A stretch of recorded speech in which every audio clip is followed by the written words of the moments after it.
মাওলানা 40 বছর জলসা দেবো তবু দাড়ি রাখবো না, 15 বছর মিলাদ দেবো তবু নামাজ পড়বো না, 3 ছেলের বাপ হব হাঁটুর নিচে পোশাক।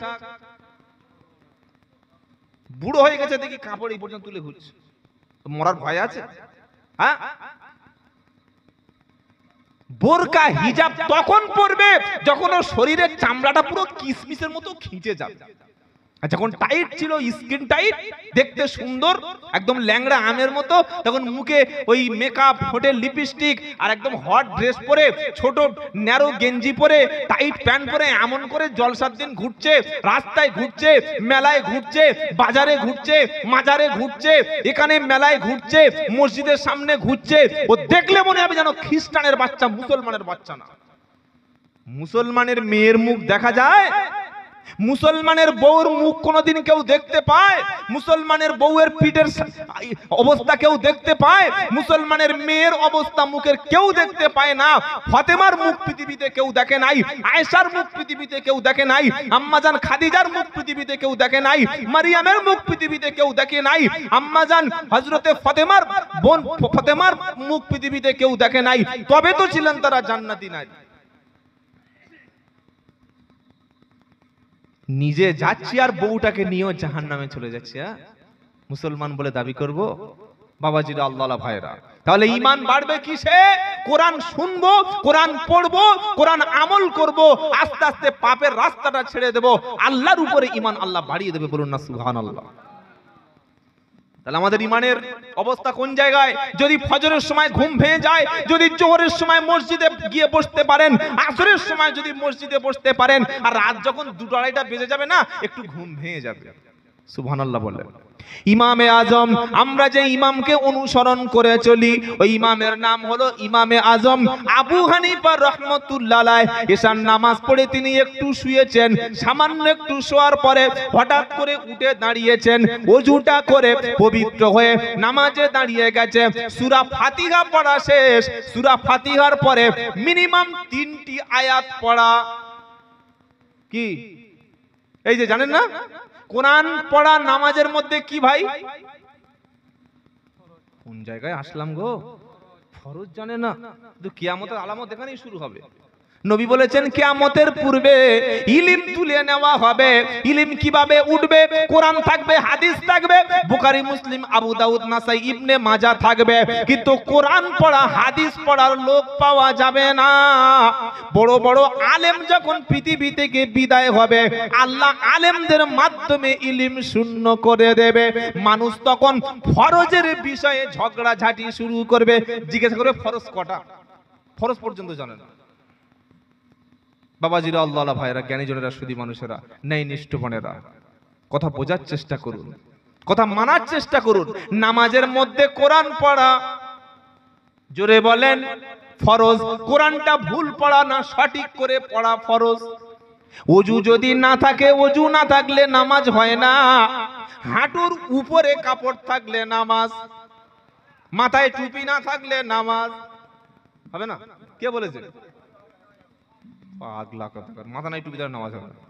টুপি সুন্নাত, আনফরচুনেটলি টুপি যদি কেউ না দেয় নামাজ হয়ে যাবে, অসুবিধা নাই, কিন্তু ইচ্ছা করে এটা না করাই ভালো। মনে থাকবে ইনশাআল্লাহ। নামাজে কোরআন পড়া ফরজ, কোরআন সহি করে পড়া। বললে হুজুর কোথায় আছে বলো, তো কোরআন শোনাচ্ছে ওয়ারাতিলিল কুরআন তারতিলা, 29 পারা সূরা মুজাম্মিল। ও আমার প্রিয় নবী, তুমি রাতের বেলা উঠেছো, নামাজে দাঁড়িয়েছো, যখন তুমি কুরআনুল কারীম তেলাওয়াত করবে, থেমে থেমে বুঝে বুঝে তারতিল তাসবিদের সঙ্গে পড়ো। পৃথিবীর সবচাইতে যে কিতাবটা থেমে পড়তে হয়, বুঝে পড়তে হয়, স্লোলি পড়তে হয়, আস্তে আস্তে পড়তে হয়, মাখরাজের মতো, মাখরাজ যেখানে যেটা আছে উচ্চারণ করতে হয়, এটা পড়তে হয়, তার নাম হলো কুরআন। কুরআন পড়া ফরজ, সহি করে তেলাওয়াত করা ফরজ। আপনার ওযু আছে, গোসল আছে, আরবি পাঞ্জাবির ভালো জামা আছে, সুন্দর ইসমাইল কোম্পানির লুঙ্গি আছে, মাথায় একটা আজমির শরীফের টুপি আছে, ফুরফুরা শরীফের হাজি রুমাল গায়ে আছে, সবকিছু শরীরে আছে। মসজিদটা টাইলসের, উপরে 2 টন এসি দেয়া রয়েছে, ঠান্ডা একদম গা পাথর হয়ে যাচ্ছে, ওযু আছে, গোসল আছে, দাড়ি আছে, টুপি আছে, কিন্তু কোরআন পড়ছে ফরজ, ওই কোরআনের মাকরাজ পড়ছে ভুল। অমন নামাজ পড়লে নামাজ কখনো, জোরে বলেন, হবে যে না বললাম, আমার কথা বিশ্বাস করার দরকার নাই। যে কোনো মুফতি, যে কোনো মাওলানা, যাকে আপনার পছন্দ হয় তার সঙ্গে জিজ্ঞাসা করে নেবেন। আব্দুল্লাহ জুবাইর বলে গেছে, ওযু আছে, গোসল আছে, পোশাক আছে, আতর আছে, টুপি আছে, দাড়ি আছে, কিন্তু কোরআন পড়ে ভুল। ওই রকম নামাজ পড়লে নামাজটাও হবে। জোরে বলেন। টাকা, পোশাকের জন্য টাকা খরচ করেছি, রুমাল কেনার জন্য টাকা দিয়েছি, আতর কেনার জন্য টাকা দিয়েছি। এই মসজিদ কমিটি যারা আছো, মসজিদে লক্ষ লক্ষ টাকা টাইলস বিছিয়ে দিয়েছো, মসজিদে হাজার হাজার টাকা খরচ করেছো, যোগ্য ইমাম মসজিদে রাখো, আর নিজের ভুলটা সংশোধন করে নাও। কোথায় নামাজে ভুল হচ্ছে? আল্লাহু আকবার, এই আমার দিকে, হ্যালো, এদিকে লক্ষ্য রাখুন। নামাজে নিয়ত করছে আল্লাহু আকবার, ঠিক হয়েছে তো? হাতটা কোন দিকে? ও যেন কান ধরে উঠবস করছে। কি গো, সব কিবলার দিক হবে। আবার বলছে আল্লাহু আকবার, হবে? সঙ্গে সঙ্গে নামাজ নষ্ট। কেউ যদি বার, নামাজ গেল। আবার যদি কেউ বলে আল্লাহু আকবার, ওটাও বড়ি পড়ে গেল, বাস পড়ে গেল, জিরো, পুরো রেজাল্ট 0.000.0, কোনো পয়েন্ট আসবে না। আমাকে কত সহি করে নিতে হবে? আলেমের কাছে বসে, জ্ঞানী লোকের কাছে বসে, ফাসালু আহলাদ যিকরি ইন কুনতুম লা তা'লামুন। কোরআন বলছে তুমি যেটা জানো না তাদেরকে জিজ্ঞাসা করো যাদের কাছে জ্ঞান আছে। সুবহানাল্লাহ বলেন। সাদা পাঞ্জাবি কিনেছেন 500 টাকা, মসজিদে টাইলস বিছিয়েছেন লক্ষ লক্ষ টাকা খরচ করে, সুন্দর মসজিদ। নিজের আমলটা একটু চেক করে নেবেন যে ঠিক নামাজ পড়ছি কিনা, কারণ যেদিকে আমরা যাচ্ছি ওটা কবর। ওখান থেকে ফিরে এসে আর কেউ বলতে পারবে না। কি ভাই বলতে পারবে? পারবে না। কুরবানি করে দিলে কবুল হোক বা না হোক মাংসটা তো পাবো। কি বলছেন বাবা? কুরবানি করে দিলে ও কবুল হোক আর না হোক মাংসটা তো পাচ্ছি। হ্যাঁ, হজ করতে গেলে কবুল হোক আর না হোক মক্কা মদিনা জিয়ারত তো হবে রে ভাই। যাকাত কবুল হোক না হোক আমার মালটা তো কেউ খাবে। আমি সদকা করে দিলে কবুল হোক না হোক কেউ ওটা কেউ নেবে। কিন্তু আমি যে নামাজটা পড়লাম, আমি যে রোজাটা করলাম, এটা কবুল হলো কিনা কবরে না গেলে আখিরাতে বিচারের আগে ফিরে এসে আর সেটা সিদ্ধান্ত করা। তা আমি সঠিকটা করব না, করব সকলে ইনশাআল্লাহ। বলুন বলুন ইনশাআল্লাহ। শোনাচ্ছি ইমাম আজম আবু হানিফা কত বড় আল্লাহর ওলি, কত বড় আশিকে রাসূল, কত বড় মাহবুব। রাত যখন গভীর হয়েছে তিনি নামাজে দাঁড়িয়েছে, 2 রাকাত নামাজ পড়বে। ক রাকাত? আচ্ছা, ফজরের সুন্নাত নামাজ ক রাকাত বাবা? 2 রাকাত। আমাদের পড়তে কতক্ষণ লাগে? বল, 10 মিনিট, 12 মিনিট, 2 মিনিট। 4:40 ফজরের জামাত, 38 হয়ে গেছে। আল্লাহু আকবার, ঘড়ি দেখছে আর চালাচ্ছে। আল্লাহ, ফেরেশতা বলছে কি হলো? ঘড়ির দিকে কি দেখছিস বে? 2 মিনিটে 2 রাকাত।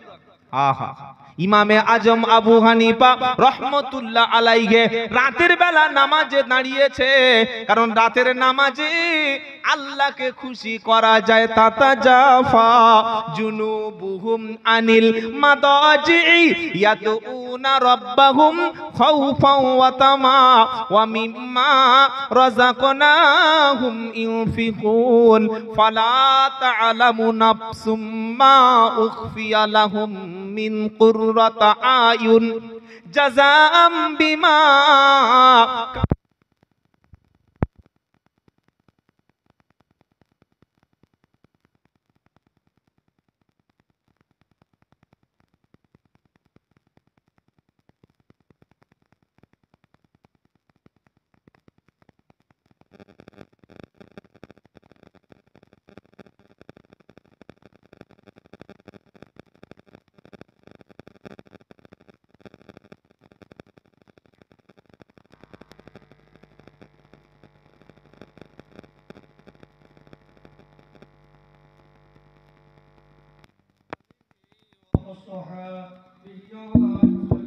আরে ভাই, এত লোকের একসাথে পেশাব লাগলো? এত ডায়াবেটিস ঢুকি? আস্তাগফিরুল্লাহ। কোরআনের কথা শুনেছি আপনার চলে যাচ্ছে যে কারা এরা?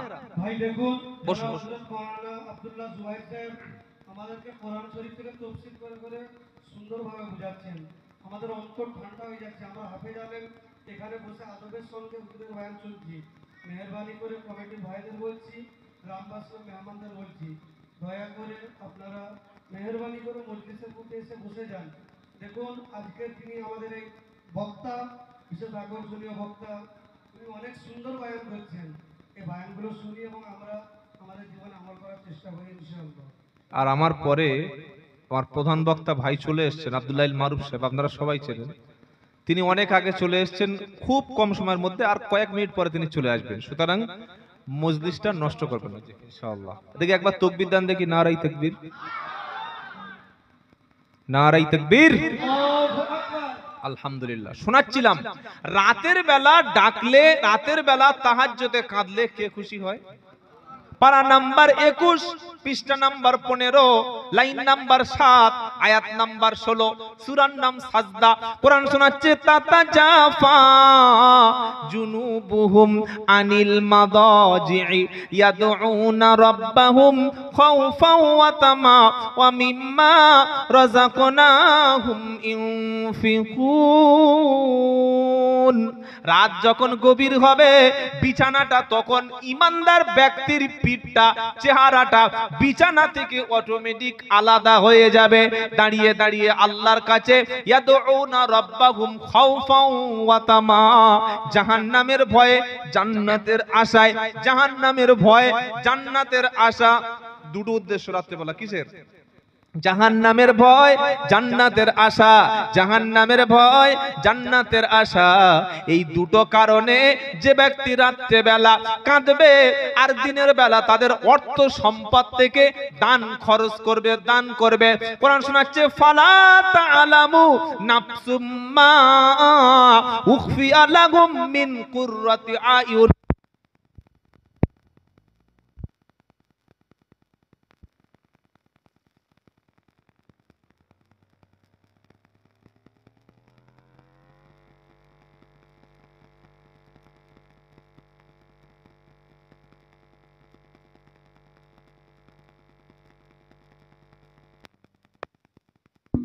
চেক মেশিনের ব্যাপার তো, আর কি করার আছে। আল্লাহ কি বলছেন? রাতের বেলা বিছানা ছেড়ে যারা আল্লাহর সামনে নামাজে দাঁড়াবে আর দিনের বেলা অর্থ সম্পদ যারা খরচ করবে, তারা জানে না, পৃথিবীর কোন ব্যক্তি জানে না জান্নাতে তাদের জন্য কি নয়ন অবিরাম ব্যবস্থা রয়েছে। বলুন সুবহানাল্লাহ। আপনি যদি জান্নাতের আরাম আয়েশের ভোগ বিলাসের সামান্য কণা পৃথিবীতে দেখতে পারেন, আরে একটা হুরের যে ওড়না, হুরের যে কাপড়, তাদের যে সুন্দর ড্রেস, ওই ড্রেসের একটা ওড়না যদি পৃথিবীতে ফেলে দেয়, এরকম ওই কেশপুর কেন, গোটা মেদিনীপুর কেন, গোটা পৃথিবীর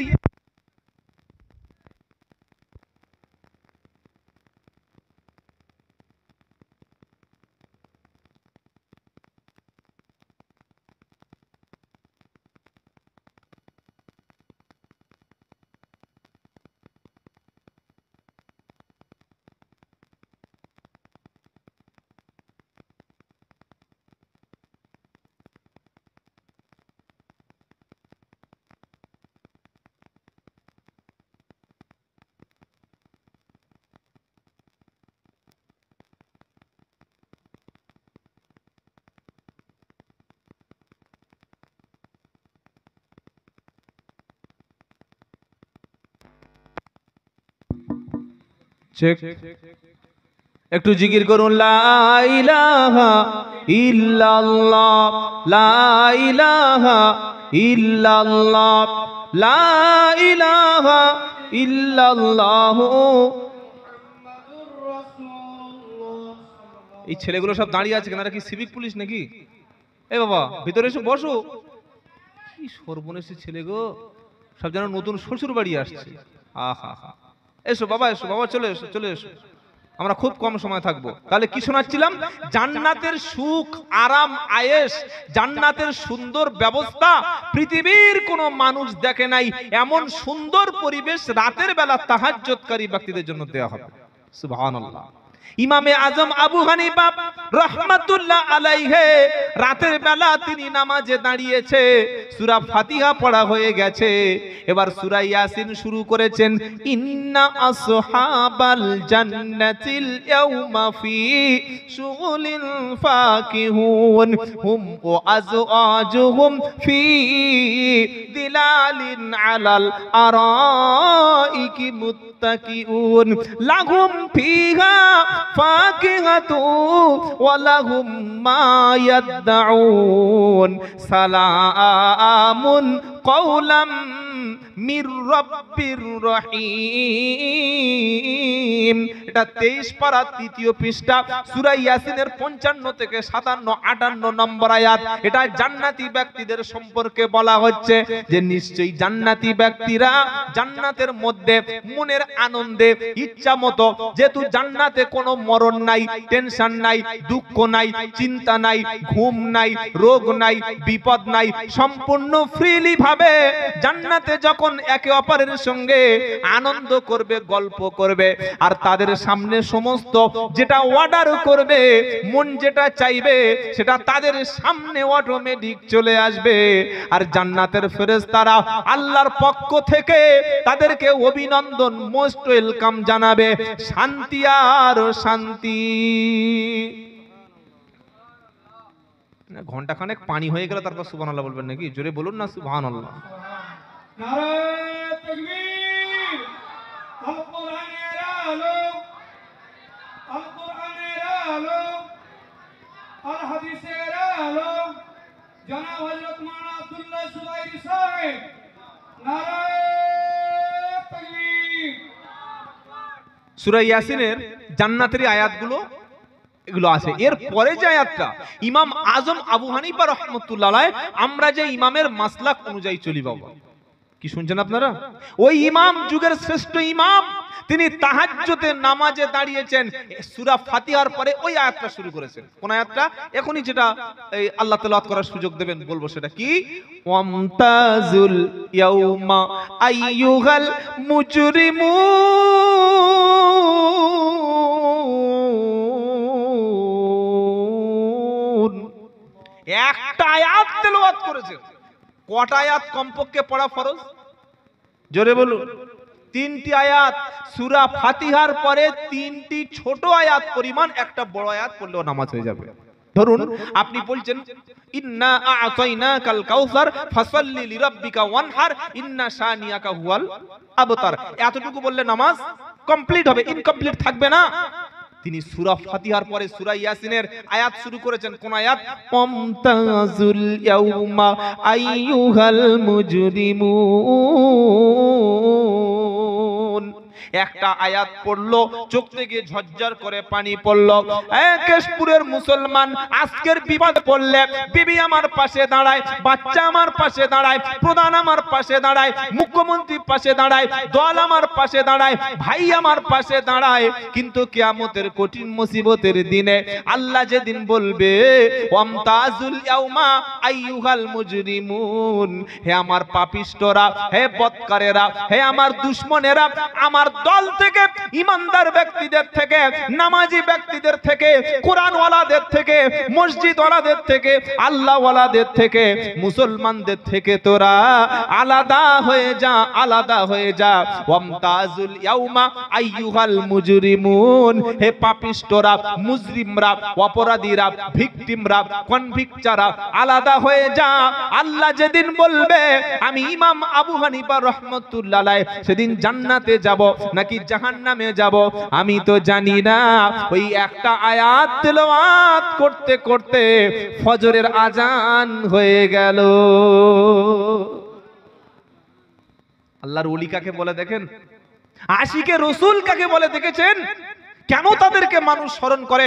একটা আয়াত পড়ছেন ওয়ামতাজুল ইয়াউমা আইয়ুহাল মুজরিমুন, এর বাংলা অর্থ কি? যে হে পাপিষ্টরা, বদকাররা, ফাসিকরা, ফুজ্জাররা, অপরাধীরা, ভিকটিমরা, পাপিষ্ট ব্যক্তিগুলি তোরা নামাজীদের থেকে, ঈমানদারদের থেকে আলাদা হয়ে যা।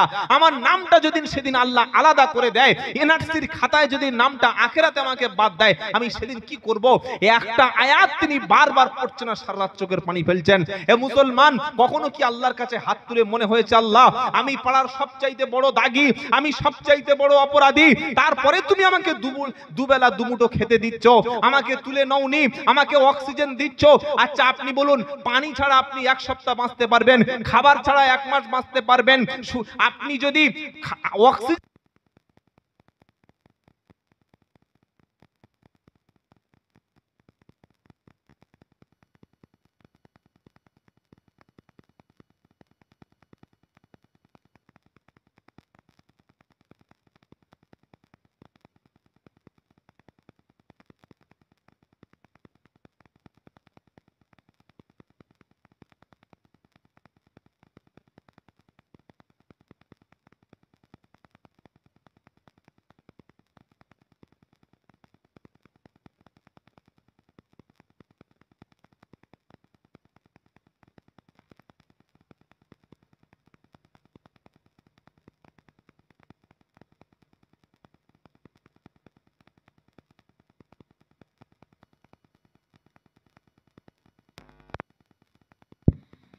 সেরকম হওয়ার কারণটা কি বাবা ভাই, এরকম হচ্ছে কেন? ওইখান থেকে লাইটের প্রবলেম হচ্ছে।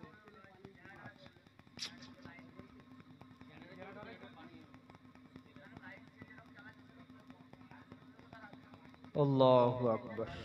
যাই হোক, আর কয়েকটা মিনিট আছি। তাহলে পানি ছাড়া আপনি মোটামুটি 7 দিন 6 দিন বাঁচতে পারবেন, মানে পানি না পান করলে। শুনছেন আপনারা? খাবার না পেলে হয়তো 15 দিন 20 দিন 1 মাস বাঁচতে পারবেন, কিন্তু অক্সিজেন যেটা পৃথিবীর মানুষের জন্য আল্লাহর সবচাইতে ফ্রি অফ কস্ট, বিনামূল্যে দিচ্ছেন, আল্লাহর দুশমনদের দিচ্ছেন, আল্লাহর ওলিদের দিচ্ছেন, আল্লাহর শত্রুদের দিচ্ছেন, আল্লাহকে যারা গালাগালি করছে প্রতিদিন তাদেরকে তিনি অক্সিজেন দিচ্ছেন। কি ভাই দিচ্ছে কি দেয় না? হ্যাঁ, এই পৃথিবীতে সবচাইতে যে বেশি ধর্মের মানুষ আছে ওই ধর্মের নাম হচ্ছে খ্রিস্টান। খ্রিস্টান ধর্মের মানুষ পৃথিবীতে সবচাইতে বেশি। সেকেন্ড মুসলিম, 3 নম্বর হিন্দু, 4 নম্বরে কারা আছে জানেন?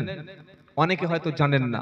পৃথিবীর 4 নম্বর যে মতবাদের মানুষ সবচাইতে বেশি, এটা আমার কথা না, পিউ রিসার্চ সেন্টার, একটা রিসার্চ সেন্টার, তারা রিসার্চ করে দেখেছে 4 নম্বরে আছে নাস্তিক, মানে তারা আল্লাহ, রসুল, ভগবান, খোদা, ঈশ্বর, গড কিছুই মানে না, না মানে ঈশ্বর, না মানে ভগবান, না মানে আল্লাহ, না মানে যিশু, কিছুই মানে না। There is no god. তাদের থিওরি হচ্ছে আল্লাহ বলতে, সৃষ্টিকর্তা বলতে, ভগবান বলতে, খোদা কেউ নাই। কি বলছি বুঝতে পারছেন? তারা আল্লাহকে গালাগালি করে, আল্লাহ রসুলের চরিত্র হনন করে। আল্লাহ বলছেন তাদেরকেও আমি আল্লাহ অক্সিজেন বন্ধ করি না। আপনি অক্সিজেন ছাড়া হার্ডলি 5 থেকে 7 মিনিট বাঁচতে পারবেন, তার বেশি বাঁচতে পারবেন না। এবার বলুন ভাই, আল্লাহর প্রত্যেকটি দয়ার উপরে আমরা বেঁচে আছি, আল্লাহর প্রত্যেকটি অনুগ্রহে আমরা বেঁচে আছি, সেই আল্লাহর অনুগ্রহে আমরা বেঁচে আছি। আর মরণের আগে আল্লাহর শুকরিয়া হিসাবে, আর আমি আজ পর্যন্ত যে বেঁচে আছি আল্লাহর দয়ায়। কার দয়ায়? আমি আর আপনি কি ছিলাম? কি গো? ওয়াল্লাকাদ খালাকনা ফালয়ানদুরিল ইনসানু মিম্মা খুলিক। কি ছিলেন জানেন না আপনারা? বাপ আর মায়ের যেদিন বিয়ে হলো, 1 বছর বাচ্চা হলো না, 1 বছর পরে ডাক্তার বলল পেটে একটা বেবি এসছে। কি এসছে? Baby, baby. হ্যাঁ, ওই বেবির প্রাথমিক স্টেজ কি ছিল? কোরআন শোনাচ্ছে, হাল আতা আলাল ইনসানি হিনুম মিনাদ দাহরি লাম ইয়াকুন শাইআম মাযকুরা।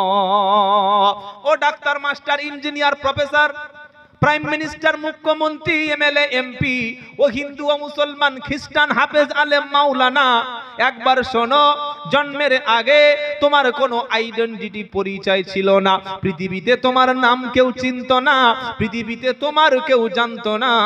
তুমি আসার আগে কি করলাম? ফালয়ানদুরিল ইনসানু মিম্মা খুলিকা মিম্মা দাফিক। পিতার শরীর থেকে, মানে পুরুষের শরীর থেকে বার হলো 2.5 থেকে 3 কোটি শুক্রকীট, স্পার্ম, বীর্য, যেটা ওই শরীর থেকে বার হয়। প্রায় বিজ্ঞানীরা বলেছেন 2.5 থেকে 3 কোটি শুক্রকীট বা স্পার্ম থাকে ওর মধ্যে। মাত্র একটাকে নিল মায়ের গর্ভের মধ্যে, কোথায়? মায়ের ডিম্বাণুর সঙ্গে। 40 দিন পরে আল্লাহ ওটাকে 40 দিনের মধ্যে অ্যাডজাস্ট করে দিল। দেওয়ার পরে কেউ হলো ইসমাইল, কেউ হলো আব্দুল্লাহ, কেউ হলো সেলিম, কেউ হলো গপ্পার, কেউ হলো শ্যামল, কেউ হলো বিমল, কেউ হলো মমতা, কেউ হলো মোদি। কি শুনছেন আপনারা? হ্যাঁ, কিন্তু এই জায়গা ছিল ওই একটা, ওই শুক্রকীট, ওই বীর্য। আল্লাহ বললেন শোনো, যেটা দুর্গন্ধ, যেটা তুচ্ছ, যেটা নাপাক, যেটা দেখলে ঘৃণা লাগে, যেটা শরীর থেকে বার হলে গোসল করা, গোসল করা সুন্নাত, তাই সবার জন্য ফরজ, নতুন জামাইয়ের জন্য। হ্যাঁ, জামাই পুরাতন হয়ে গেলে ফরজ, নতুন জামাইয়ের জন্য ফরজ না। নতুন জামাই এখন 1 মাস গোসল না করলেও চলবে। ছি ছি ছি ছি ছি, আস্তাগফিরুল্লাহ। আল্লাহ হেফাজত করুক, সকলে বলুন আল্লাহুম্মা আমিন। তোমার অবস্থা ছিল ওই রকম, আজ তুমি পারফিউম মাখছো, কিন্তু আসল জায়গায় মাল পানি নেয় না। কি বুঝলেন? হ্যাঁ, এই যে পেশাব করে পানি নিচ্ছেন না, আপনার শরীরের লিঙ্গের অগ্রভাগে ক্যান্সার হতে পারে, এইচআইভি হতে পারে, এটা মাথায় রেখে দেবেন। আল্লাহর নবী যদি সুন্নাতগুলো আপনি আমল করেন, আপনি কোনো রোগ হবে না আপনার। বলুন না সুবহানাল্লাহ। নবী বলেছেন পানি দাঁড়িয়ে পান করো না, এই হাদিসটা শুনেছেন? আল্লাহর নবী বললেন দাঁড়িয়ে পানি পান করো না। দাঁড়িয়ে পানি পান করলে কি হয়? 1 নম্বর হলো, দাঁড়িয়ে পান করার পরে ওই পানিটা ঢকঢক ঢকঢক ঢকঢক করে গিয়ে আপনার যে ওই মানে বৃক্ক বা কিডনি, যেটা ফিল্টার মেশিন, আমাদের গোটা শরীরের জলটা বা পানিটা যেটা পান করি, ওটা যে ছেঁকে দেয় বা ওটা যে ছাঁক করে, ওর নাম হচ্ছে কিডনি। ওই ডাইরেক্ট গিয়ে কিডনিতে অ্যাটাক করে, কিডনির ক্ষমতা বা অ্যাক্টিভিটি, কিডনির ক্ষমতাটা নষ্ট করে দেয়, কিডনি দুর্বল করে দেয়। 1 নম্বর। 2 নম্বর হলো, দাঁড়িয়ে পানি পান করলে ডাইরেক্ট পানিটা যখন শরীরের স্টোমাকে পৌঁছে যায়, পাকস্থলীতে পৌঁছে যায়, তখন গ্যাস, বদহজম, অম্বল এই রকম কিছু হতে পারে। আরো অনেক ক্ষতি আছে। আল্লাহর নবী 1400 বছর আগে তাই বলে গেছেন, তোমরা দাঁড়িয়ে পানি পান করো না। শুধু মুসলমান এই একটা আমল করুন। 2 নম্বর, আল্লাহর নবী সাল্লাল্লাহু আলাইহি ওয়াসাল্লাম বাচ্চাদের খাতনা করতে বলেছেন। মোচনমানি কি আমাদের মোচনমানি হয় কি হয় না? অনেকে চুপচাপ আছেন, মনে হয় এখনো হয়নি, সামনে বছর হবে। তো যাই হোক, হয়। অনেক লোক আমাদের বলে শালা কাটুয়া, জানেন আমাদের বলে কাটুয়া, কাটামাল। আমি বললাম ভাই, গোটা চাইতে কাটার দাম বেশি। ও মুরগি হলেও তাই আর মানুষ হলেও তাই। বললি কি বলছেন হুজুর, কাটুয়া আপনি দাম বেশি? হ্যাঁ, বিজ্ঞানীরা বলছেন, আমার কথা না, আপনি গুগল থেকে, চ্যাট জিপিটি থেকে সার্চ করে জেনে নিন। অথেন্টিক কথা আপনাকে বলছি। মোচনমানি বা খাতনা, মুসলমান হোক, হিন্দু হোক, খ্রিস্টান হোক, খালি বেটা ছেলে হবে। যারা খাতনা করে তাদের 4 থেকে 5টা রোগ থেকে আল্লাহ হেফাজত করে। 1 নাম্বার এইচআইভি ভাইরাস। এই ভাইরাসটা কি? এটা হচ্ছে এইডস রোগের জন্য মারাত্মক ভাইরাস। একবার যদি কারোর এইডস হয়, মারার কোনো ওষুধ নাই। হ্যাঁ। 2 নম্বর হলো, লিঙ্গের অগ্রভাগে, পুরুষের লিঙ্গের অগ্রভাগে ক্যান্সার হতে পারে। কেন ক্যান্সার হয়? যাদের মোচনমানি, খাতনা, লিঙ্গের আগা কাটায় না, বীর্য, পেশাব, নোংরা, জার্ম, জীবাণু, ব্যাকটেরিয়া এগুলো গিয়ে জমে জমে এমন এক সময় হয় ওখানে ক্যান্সার পর্যন্ত হতে পারে। কিন্তু যারা খাতনা করে, মোচনমানি দেয়, আল্লাহ তাদের এই ক্যান্সার হাত থেকে হেফাজত করে। সুবহানাল্লাহ বলুন। কটা বললাম? 2টো। 3 নম্বর হলো যারা খাতনা বা মোচনমানি করে, আল্লাহ তাআলা তাদের সৃষ্টিগতভাবে তাদের যৌন ক্ষমতাকে তিনি সুন্দর করে রাখেন। বলুন সুবহানাল্লাহ। 4 নম্বর হলো আরো বিভিন্ন রোগ আছে, যেমন একজিমা, চুলকানি, দাঁত, হাজা, এই সমস্ত যত স্কিন ডিজিজ আছে, যারা খাতনা করে বা মোচনমানি দেয়, আল্লাহ রাব্বুল আলামিন তাদের এর ওসিলায় ওটাকে পরিষ্কার করে দেন। একবার জোরে বলবেন না সুবহানাল্লাহ। তাহলে 2টো জিনিস শিখলাম। একটা হচ্ছে পানি আজ থেকে দাঁড়িয়ে পান করব ইনশাআল্লাহ। বলে ইনশাআল্লাহ। তো উল্টো বলছি বলে উল্টো শুনছেন? বসে পানি পান করবে। হ্যাঁ। আর মোচনমানি এটা শিখলাম। 3 নম্বর শোনেন, আল্লাহর নবী সাল্লাল্লাহু আলাইহি ওয়াসাল্লাম বলেছেন, নবী যখন ঘুমাতেন বাম হাতে কাত করে ঘুমাতেন, তাই তো? আমরা কি করি? কানে হেডফোন, গলায় জড়িয়ে নিয়েছি, হাতে সিগারেট, কিবলার দিকে পা, গার্লফ্রেন্ডের সঙ্গে কথা বলতে বলতে দাঁত ক্লাতে ক্লাতে মাল ঘুমিয়ে পড়েছে। হ্যাঁ, ঘুমাচ্ছে কখন? রাত 3টের সময়, ফজর কাজা। আহা হা। কবি কি বলছে? কেমন করে ঘুমাও তুমি ফজর করে কাজা, এমনও তো হতে পারে ফজরে জানাজা। ও মুসলমান, ও যুবকেরা, তোমাদের মতো যুবক বন্ধু নাম ছিল হযরতে বেলাল রাদিয়াল্লাহু তাআলা আনহু। উমাইয়ার হাতে সারা দিন মার খেয়ে অত্যাচারিত হয়ে ঈমান ছাড়লো না, কলেমা ছাড়লো না। এমন প্রচন্ড যন্ত্রণা, মারতে মারতে হাতগুলো তার সমস্ত অবশ করে দেয়া হলো। অবশেষে বেঈমান উমাইয়া বিশাল বড় একটা পাথর এনে বেলাল রাদিয়াল্লাহু তাআলা আনহু সিনায় চাপিয়ে দিল, দিয়ে বললে, বেলাল এখনো সময় আছে, ঈমানটা ছেড়ে দে, নবীর উপর থেকে কথাটা তুলে নে, আল্লাহকে বিশ্বাস করি কথাটা বাদ দিয়ে দে, আমি তোকে মুক্তি দেব। সেদিন বেলাল বলেছিল হাত অবশ হয়ে গেছে, দম ফেলতে পারছে না, অক্সিজেন শেষ হয়ে যাচ্ছে, আর শ্বাস নিতে পারছে না, একটা আঙ্গুল উপরের দিকে আহাদ আহাদ বলে সেদিন পরিচয় দিয়ে অত কষ্টের সময় আমার আল্লাহকে ভুলে গেল না। জোরে বলো সুবহানাল্লাহ। আজ টুপি পরার জন্য তোমার মার খেতে হয় না, দাড়ি রাখার জন্য কেউ তোমাকে গুলি করে না, জোরে কলেমা পড়ার জন্য ঘাট ধাক্কা দেয় না, মসজিদে যাওয়ার জন্য কেউ নিষেধ করে না। তুমি আল্লাহু আকবার কেশপুরের জলসায় বসে চিৎকার করে বলতে পারছো, বাজারে গিয়ে মুসলমানকে সালাম দিতে পারছো, তুমি কোরআন শরীফ পড়তে পারছো, তুমি ওযু করতে পারছো, তুমি গোসল করতে পারছো, তুমি নামাজ পড়তে পারছো। আজ থেকে 1437 বছর আগে, যেহেতু এটা 1447 হিজরি, তাই তো, মানে মুহররম মাস পড়েছে, এটা আরবি বছরের প্রথম মাস, 1447 হিজরি। কেন? আল্লাহর নবী সাল্লাল্লাহু আলাইহি ওয়াসাল্লাম মক্কা থেকে মদিনায় যখন হিজরত করেছিলেন, ওখান থেকে হযরত ওমর রাদিয়াল্লাহু তাআলা আনহু এই হিজরি সালটা গণনা করেন।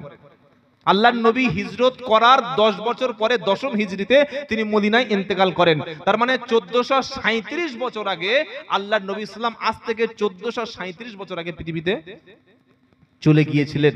আপনি যদি ওই নবীর যুগের মানুষ হতেন, জোরে কলেমা পড়া, জোরে আল্লাহু আকবার বলা, মাথায় টুপি দেয়া, আমি মুসলমান, এই আইডেন্টিটি দেওয়ার মতো আইডেন্টিফাই করার ক্ষমতা আপনার ছিল না।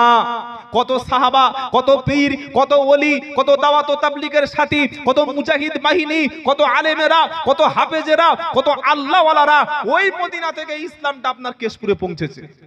কি বলছি কথা বুঝতে পারছেন না? সেজন্য আমি অনুরোধ করব ভাই, মসজিদে আপনাদের দেখলাম খুব কঠিন পরিস্থিতি, 5 ওয়াক্ত নামাজ মসজিদে জামাতের সঙ্গে পড়ুন। যত কাজ থাকে থাক, যত ব্যবসা থাকে থাক, যত যুবক ছেলেদের বলবো, ভাই তোমরা খেলা করছো করো, পড়াশোনা করছো করো, তুমি যা করছো তাই করো, কিন্তু আজান হয়ে গেলে আল্লাহর ঘরে চলে আসো। মনে থাকবে? নামাজ পড়বো সকলে ইনশাআল্লাহ। আমরা আজকের কি বলছি? ওয়াকফ সম্পত্তি ফেরত চাই, ফেরত চাই। তারা বলছে আইন পাস হয়ে গেছে, দেব নাই। কি করবে? তুমি কি করবে বলো? তোমার হাতে কোনো আইনজীবী নাই, তোমার হাতে লয়ার নাই, সুপ্রিম কোর্ট তোমার হাতে নাই, পার্লামেন্ট সংসদের মধ্যে তোমার কোনো সেখানে মেজরিটি নাই। তুমি চিৎকার করতে পারো মাথায় টুপি দিয়ে, তুমি দাড়ি রেখে রাস্তা অবরোধ করতে পারো, এর বেশি কিছু করতে পারো না। তারপরে তো আমাদের মধ্যে হাজার দল। 4টে চোর, আমি সব জায়গায় বক্তব্যটা করি, 4টে চোর এক জায়গায় বসিয়ে দিন, চুরির টাকা তারা ভাগ করবে। 4টে ডাকাত এক জায়গায় বসিয়ে দিন, আনন্দে গল্প করবে আর বিড়ি খাবে। 4টে পকেট মারকে বসিয়ে দিন, এক জায়গায় বসে তারা গাঁজা টানবে। 4টে মদখোরকে বসিয়ে দিন, 4টে গ্লাসে তারা ঢেলে ঢেলে মাল খাবে। 4টে গাঁজাখোরকে বসিয়ে দিন, এক জায়গায় বসে গল্প করবে আর তারা গাঁজা খাবে। কি ভাই, খাবে কি খাবে না? আর 4টে পীর সাহেব, 4টে মাওলানা সাহেব, 4টে মুফতিকে এক জায়গায় বসিয়ে দিন, কিছুক্ষণ পরে দেখবেন মসজিদের জানালায় আর রড নাই। হ্যাঁ, ও তবলিগ জামাত আমি ফুরপুরা, ওর মেরে মার্ডার করে দেবো, আমি জান্নাতে চলে যাবো, আমার শত্রু। ও হানাফি, আমি আহলে হাদিস, মেরে চোখ উড়িয়ে দেবো। কি বুঝলেন? ও ওই আজানগাছি পীর সাহেবের মুরিদ, আমি দেওবন্দি, ওর মাথার একদম চুল সব ছিঁড়ে দেবো। এই তো আমাদের অবস্থা। না ভাই, আমি প্রথমে শুনিয়েছি যিনি কলেমা পড়েছেন তিনি আমার ভাই। ভাইয়ের প্রতি ভ্রাতৃত্ব, সংহতি, ভালোবাসা, ঐক্য, ইউনিটি ঐক্য থাকা ফরজ। 190 কোটি মুসলমান থাকতে 22 লক্ষ মুসলমানকে ওই যাযাবর, ওই লানতপ্রাপ্ত গজবপ্রাপ্ত জাতি যারা ছিল ইউরোপে, যারা দ্বিতীয় বিশ্বযুদ্ধের পরে হিটলার যাদেরকে গণহত্যা করে 70 লক্ষ ইহুদিকে গ্যাস চেম্বারে হত্যা করে দিয়েছে, তারা 1948 সালে ইউরোপ মহাদেশ থেকে, কানাডা থেকে, ফ্রান্স থেকে, এই সমস্ত দেশগুলি থেকে জাহাজে করে পালিয়ে এসে বর্তমান ফিলিস্তিন রাষ্ট্র যেখানে ছিল সেখানে এসে বলছে, বাবা একটু থাকার জায়গা দিন, আমাদের একটু রিফিউজি হিসাবে একটু ব্যবস্থা করুন। 1948 সালে আমার ফিলিস্তিনি ভাইয়েরা তারা ওই যাযাবার ইহুদিদেরকে থাকতে দিয়েছিল। তারা এত বড় শয়তান, এত সন্ত্রাসী পৃথিবীর এই দখলদারি ইহুদিরা আস্তে আস্তে করে গোটা ফিলিস্তিনের 90% তারা দখল করে নিয়েছে। তারাই দখল করেছে। এক্ষুনি যদি পাকিস্তান এসে আমাদের দেশে আক্রমণ করে, আমরা কি হাতে ওই চুড়ি পরে আর আঙ্গুল দিয়ে গালে চুষব, দোয়া ইউনুস পড়বো নাকি? আমাদের যা ক্ষমতা আছে, সেনাবাহিনী, বিএসএফ, সিআইএসএফ, সাথে জনগণ, যার যতটুকু ক্ষমতা আছে, আমরা পাকিস্তানের বিরুদ্ধে, শত্রু দেশের বিরুদ্ধে, চায়নার বিরুদ্ধে যুদ্ধ করব। এটা আমাদের দেশের দেশপ্রেমিকের আদর্শ। কি ঠিক বলছি না ভুল বলছি? ফিলিস্তিন 1948 সালের আগে পৃথিবীতে ইসরায়েল বলে কিছু ছিল না। তারা যাযাবর জাতি, তারা বেদুইন, জোর করে এসে তারা চেপে বসেছে। কে বসিয়েছে? গ্রেট ব্রিটেন বসিয়ে দিয়েছে। আর আজকের সেই তারা বসতে বসতে যারা আসল বাসিন্দা ফিলিস্তিনি, তাদেরকে তুলতে তুলতে শেষ করতে করতে মাত্র 22 লাখ রেখে দিয়েছে। কেন জানেন? আমরা মুসলমানরা কি করি? আমরা খেলা, তামাশা, ঠাট্টা, বিদ্রুপ, এই ফ্রি ফায়ার, পাবজি, আরো যত রকমের মানে যা কিছু সবকিছু আমাদের মধ্যে আছে, কিন্তু আপনি ভুলে যাচ্ছেন যে আপনি কে। তাই যুবকদের বলবো, হযরত বেলাল রাদিয়াল্লাহু তাআলা আমাদের ঈমান যেন আল্লাহ আমাদের দান করেন, সকলে বলুন আল্লাহুম্মা আমিন। হযরত বেলালের বুকের উপরে পাথর, হাতটা আকাশের দিকে তিনি তুলে বলেছিলেন আহাদ আহাদ। মুখে ক্ষমতা নাই বলে তিনি শুধু আহাদ শব্দ উচ্চারণ করলো। একটা আঙ্গুল আকাশের দিকে তুলে বলল, আমি এক আল্লাহ বিশ্বাস করি। জোরে বলুন সুবহানাল্লাহ। প্রচন্ড মারতে শুরু করলো, পাশ থেকে চলে যাচ্ছিল। সিদ্দিক আকবর আবু বকর সিদ্দিক রাদিয়াল্লাহু তাআলা আনহু একটা নিরীহ ভিকটিম, নির্যাতিত ব্যক্তি কেমন ভাবে অত্যাচার করে দেখছে। আবু বকর সিদ্দিক তিনি ঘোড়ার পিঠ থেকে, উটের পিঠ থেকে নেমে উমাইয়াকে অর্থ দিয়ে, টাকা দিয়ে হযরতে বিলালে হাবশিকে কিনে নিয়ে স্বাধীন করে দিল। তাই ঈমান যদি আনতে হয়, ফা ইন আমানু বিমিসলি মা আমাতুম বিহি ফাকাদ ইহতাদাও ওয়া ইন তাওয়াল্লাউ ফাইন্নামা হুম ফি শিকাক। প্রথম পারা 20 পৃষ্ঠা 5 নম্বর লাইন সূরা বাকারা। আল্লাহ বলছে ঈমান যদি আনতে হয় তাদের মতো ঈমান আনো যারা ঈমান আনার পরে হেদায়েত পেয়ে গিয়েছিল। সুবহানাল্লাহ বলেন। তারা হলো সাহাবায়ে কেরাম। আমরা অনেকে মনে করি আমি পীর সাহেবের মুরিদ, হাতে মুরিদ হলে জান্নাতে চলে যাব। অনেক তাবলীগ জামাতের ভাই মনে করেন 4 মাস ঘুরে আসলে জান্নাতে চলে যাব। আজান গাজী পীর সাহেবের মুরিদ মনে করেন আমি পীর সাহেবের মুরিদ হয়েছি, জান্নাতে চলে যাব। যারা আহলে হাদিস তারা মনে করছে শুধু সহিহ হাদিস মেনেছি, জান্নাতে চলে যাব।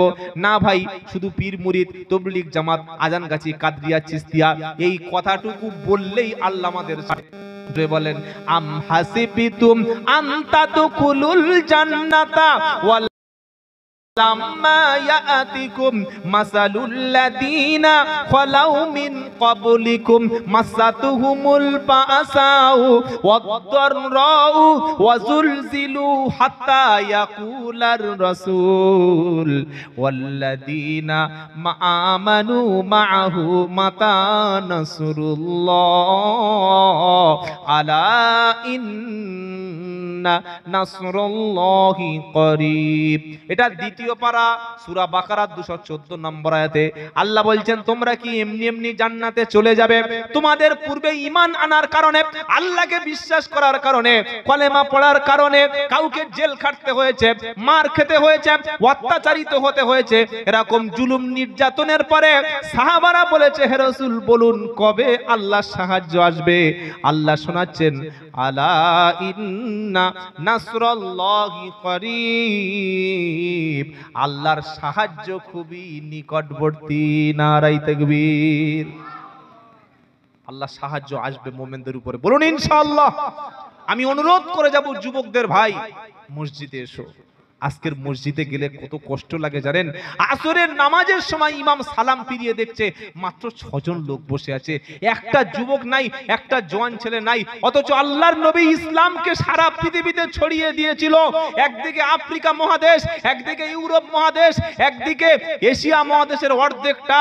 এই 3টি মহাদেশের মধ্যে আবু বকর, উমর, উসমান, আলী 4 জন খলিফা মেহনত করে দিন পৌঁছে দিয়েছিল, রাষ্ট্র ব্যবস্থা ইসলাম কায়েম করেছিল। জোরে বলুন না সুবহানাল্লাহ। তোমাদের মতো যুবক খালিদ বিন ওলীদ রাদিয়াল্লাহু তাআলা আনহু, তখন তিনি খালিদ বিন ওলীদ ইসলাম কবুল করার পরে যখন তিনি পারস্য মানে বর্তমান ইরান, কি ভাই শুনছেন আপনারা? ইরান ইরান ইরান তখন নাম ছিল পারস্য। পারস্য তখন সম্রাট ছিল, মুসলমান না, অমুসলিম। এই খালিদ বিন ওলীদ রাদিয়াল্লাহু তাআলা আনহু, যাকে আল্লাহর নবী বলেছেন যে আল্লাহ তোমাকে সাইফুল্লাহ উপাধি দিয়েছে, তুমি আল্লাহর তরবারি। সুবহানাল্লাহ বলবেন না? খালিদ বিন ওলীদ নামক যে সাহাবা, তার নাম উপাধি হলো সাইফুল্লাহ। কেন? আল্লাহ নবী তরবারি, কত বড় একজন মুজাহিদ, স্যাক্রিফাইস করা একজন সাহাবা, চিন্তা করুন। এই খালিদ বিন ওলীদ, যুবকেরা আজকে তোমাদেরকে মদের মধ্যে, তোমাদের জুয়ার মধ্যে, লটারির মধ্যে, ফোনের মাধ্যমে, অনলাইন গেমের মাধ্যমে তোমাদেরকে আজকে ডুবিয়ে দেওয়া হয়েছে। আপনি জানেন পশ্চিম বাংলায় সরকারের সবচাইতে আয় বেশি কিসের থেকে আসে? এটা শুনলে হয়তো অনেকে রেগে যাবে, অসন্তুষ্ট হবে। ভাই, রেগে গেলে কিছু করার নাই। যুবকেরা, পশ্চিম বাংলায় সবচাইতে সরকারের যে প্রফিট, যে লাভ আসে, সেটা অন্য কিছু বিক্রি করে নয়, সেটা হচ্ছে মদ বিক্রি করে। আবগারি দপ্তরের লাভের অংশটা সরকারের সবচাইতে লাভের অংশ। আর একটা রয়েছে রাজ্যের সরকারের অনুমোদিত ডিআর লটারি, এটাও সরকারের অবস্থায়। এগুলো হচ্ছে যুবকদের সমাজকে, যুবক সমাজ যাতে শিক্ষিত না হতে পারে, স্কুলে না যেতে পারে, কলেজে না যেতে পারে, ইউনিভার্সিটি না যেতে পারে, শিক্ষিত না হতে পারে। শিক্ষা মানুষকে প্রশ্ন করতে শেখায়, শিক্ষা মানুষকে পথ দেখায়, শিক্ষা মানুষকে সোজা করে দাঁড়াতে শেখে, শিক্ষা মানুষকে নেতৃত্ব দিতে শেখায়, শিক্ষা মানুষকে মাথা তুলে বাঁচতে শেখায়। তাই গ্রামের স্কুলগুলি ধ্বংস করে দেওয়া হচ্ছে, আর প্রত্যেকটি গ্রামে, রুরাল এলাকায় মদের লাইসেন্স দেওয়া হচ্ছে। তবে আপনাদের কেশপুরে কোনো মদ পাওয়া যায় না, কি গো? পাওয়া যায় তো? পাওয়া যায় তো? আমি আব্দুল্লাহ জুবায়ের, আমার পরে আব্দুল্লাহ মারুফ সাহেব, ফাতেহি সাহেব, তিনি যতই মদের বিরুদ্ধে বক্তব্য করুক, একটা 18-20 বছরের ছেলে ও যখন মদের দোকানের সামনে থেকে যাবে, আর ওই রকম যদি বন্ধু বান্ধব মালখোর হয়, বলবে ভাই এই তোর বেশি খেতে হবে না, খালি এক চিপি টেস্ট করে দেখ না কেমন লাগে। তোর কে খেতে বলছে? খালি একটু শুইয়ে দেয়, ফলের রস, ফলের জুস, কি বুঝলেন? প্রথমে ফলের জুস নিয়ে, মালটা দারুণ, ফ্লেভারটা খুব দারুণ ফ্লেভার। ওই এক চিপি খেয়ে রাত্রেবেলা কখন ওর কোমর থেকে আন্ডারপ্যান্ট খুলে গেছে মালের খবর নাই। তারপরের দিন রাত 10টার সময় বলছে ভাই কালকের ফ্লেভারটা কেমন ছিল? বললো কি ফলের মাল দিয়েছিস? বললাম দামি মাল, খা। আবার 300 টাকা দিয়ে কিনেছে, কি বুঝলেন? এইভাবে খেতে খেতে এক সময় এই ফ্লেভার খাওয়া মালটা পুরো সোশ্যাল ড্রিঙ্কার হয়ে যায়, একদম প্রফেশনাল একজন মদখোর তৈরি হয়ে যায়। যত বেশি মদ বিক্রি হবে, সরকারের ঘরে লাভের টাকা তত যাবে। 2010 থেকে 2025, 15 বছরে 12,000-এর বেশি স্কুল বন্ধ হয়ে গেছে। এটা আমার তথ্য না, এটা হচ্ছে সরকারি রিপোর্ট, পত্রিকার খবর বলছি। আপনি ভাবতে পাচ্ছেন? তাই আপনার প্রত্যেকটা সন্তানকে আমি পায়ে ধরে বলে যাব, প্রত্যেকটা ছেলে যাতে স্কুলে যেতে পারে, প্রত্যেকটা মেয়ে যাতে স্কুলে যেতে পারে, আর প্রত্যেকটা বাচ্চা যারা স্কুলে যেতে যেতে ড্রপ আউট হয়ে গেছে, এইটা পড়তে পড়তে আর পড়াশোনা করে না, মাধ্যমিক দিয়ে বলছে ব্যাঙ্গালোরে কাজে যাব, কি শুনছেন? এই রকম ছাত্রদের যারা পড়াশোনা করতে পারে, কমপক্ষে গ্রাজুয়েশন পাস করতে পারে, সেই ব্যাপারে মসজিদ কমিটি, গ্রামের সদস্য, যারা শিক্ষিত সচেতন ব্যক্তি, আপনারা চেষ্টা করবেন। আপনার মেয়েটা মাধ্যমিক পাস করে দিয়ে বিয়ে দিয়েছেন কেন? আপনি তো ভুল করছেন, আপনি দেশের আইন অমান্য করছেন। 18 বছরের আগে বিয়ে দেওয়াটা অপরাধ। 2 নম্বর হলো, একটা মেয়ে যদি শিক্ষিত হয়, একটা মেয়ে যদি ভালো করে ইংলিশ পড়তে পারে, তার বাচ্চাদের সাথে শিক্ষাটা দিতে পারে। এই বাংলা শেখানোর সাথে সাথে, আমি জানি না মসজিদে কত বাচ্চা পড়ে, কত বাচ্চা পড়ে মসজিদে? 50, মানে এই গ্রামে সবাই 50টা বাচ্চা হয়েছে। আল্লাহু আকবার, আল্লাহু আকবার। একটা ইমাম না রেখে যদি টাকা থাকে আরো 2টো আলেম মসজিদে নিয়োগ করুন। প্রত্যেকটা বাড়ির বাচ্চাকে ফজরের পরে অথবা আসরের পরে অথবা মাগরিবের পরে মসজিদে মক্তবে আপনার বাচ্চা স্কুল কলেজ ইউনিভার্সিটিতে শিখবে। শেখার সাথে সাথে ও তো সারা জীবন পাটিগণিত অঙ্ক করেছে, কি শিখেছে? সুদের অঙ্ক শিখেছে। জাকাত শিখেছে কি? এ বাবা হ্যাঁ না বলেন না, কারণ সুদের অঙ্কটাই শিখেছে, জাকাত শেখেনি, তাই ও তো সুদখোর হবে। ওকে মদ হারাম শেখানো হয়নি, ও পনের টাকা হারাম শেখানো হয়নি, জুয়া খেলা হারাম ওকে শেখানো হয়নি, পতিতাবৃত্তি হারাম শেখানো হয়নি, গান শোনা হারাম ওকে জানানো হয়নি, ল্যাংটা নাচ দেখানো হারাম ওকে জানানো হয়নি, বাপ মার বিরুদ্ধে কথা বলা কবিরা গুনাহ বলা হয়নি, নামাজ কাজা করা গুনাহের কাজ জাহান্নামে যাবে, এটা স্কুল কলেজ থেকে শিক্ষা দেয়নি। এই শিক্ষাটা যাতে শিখতে পারে, তাই প্রত্যেকটি বাড়ির বাচ্চাকে মক্তব, মসজিদে বা মাদ্রাসায় আপনার সন্তানকে জেনারেল শিক্ষার পাশাপাশি শেখাবেন। এটা ইনশাআল্লাহ বলুন। যদি শেখাতে পারেন, কিয়ামতের দিন ইনশাআল্লাহ বাপ, ছেলে, মেয়ে, স্ত্রী, পুত্র সকলে একই সাথে আল্লাহর জান্নাতে চলে যাবে। সুবহানাল্লাহ বলবেন না? জান্নাতু আদনি ইয়াদখুলুনাহা ওয়া মান সালাহা মিন আবাইহিম ও আজওয়াজিহিম ওয়া দুররিয়াতিহিম ওয়াল মালাইকাতু ইয়াদখুলুনা আলাইহিম মিন কুল্লি বাব সালামুন আলাইকুম বিমা সাবারতুম ফানি'মা উকুবাদ-দার। নারায়ে তাকবীর। সূরার নাম রআদ, 13 পারা 23 নম্বর আয়াত 11 নম্বর লাইন।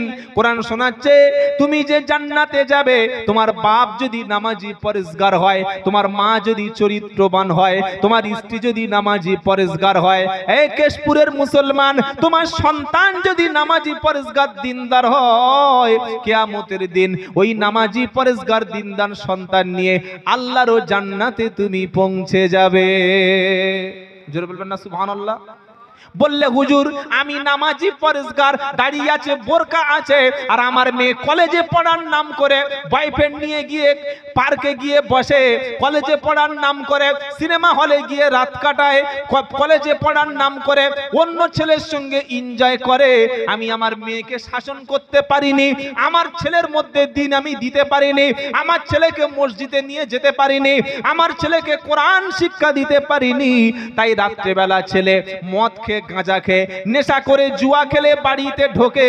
এর জন্য আমি নামাজি, আমি পরেজগার, আমার দাড়ি আছে, আমার টুপি আছে, আমার নামাজ, আমার দাড়ি, আমার টুপি, আমার ছেলে যদি খারাপ হয় আমি কি জান্নাতে যেতে পারবো? কোরআন শোনাচ্ছে, ওয়ানাদা আসহাবুন নারি আসহাবাল জান্নাতি আন আফিদু আলাইনা মিনাল মাই আও মিম্মা রাযাকাকুমুল্লাহ ক্বালু ইন্নাল্লাহা হাররামাহুমা আলাল কাফিরিন। 8 নম্বর পারা 15 নম্বর পৃষ্ঠা 13 নম্বর লাইন 51 নম্বর 50 নম্বর আয়াত, সূরার নাম আরব। ও নামাজি ব্যক্তি, আমরা অনেকে মনে করি আমি হিজাবওয়ালা, আমি হাজি, আমি জামাত থেকে ঘুরে এসেছি, আমি পীর সাহেবের মুরিদ, আমি পার হয়ে যাব, ছেলে যা করছে করুক, মেয়ে যা করছে করুক। বাপ মেয়ের হাতে স্মার্টফোন দিয়ে রাত 10টার সময় মেয়ে একটা ছেলের সঙ্গে কথা বলছে, আর মা জানে, বাপ জানে, ও দুজনে ঘুমাচ্ছে। কি শুনছেন আপনারা?